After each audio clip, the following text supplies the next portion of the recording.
ya.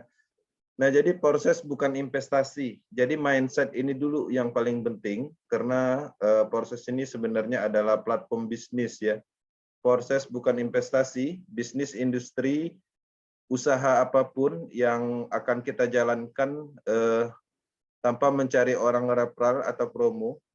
Ya, jadi tidak ada yang kita temukan sebuah bisnis atau usaha yang tidak mencari orang tanpa disadari seperti itu. Baik itu usaha, bisnis, dan lain-lain.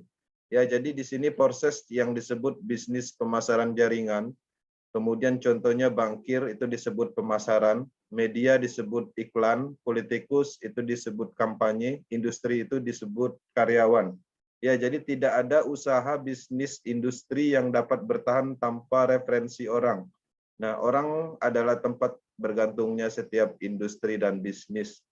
Nah, jadi seperti contoh misalnya supir tergantung pada penumpang, sekolah tergantung pada siswa, bank tergantung pada pelanggan, politisi tergantung pada pemilih, ya. Semua yang namanya disebutkan dibentuk oleh orang, ya. Jadi tanyakan pada diri sendiri malam ini, adakah bisnis yang dapat Anda lakukan yang tidak memerlukan orang?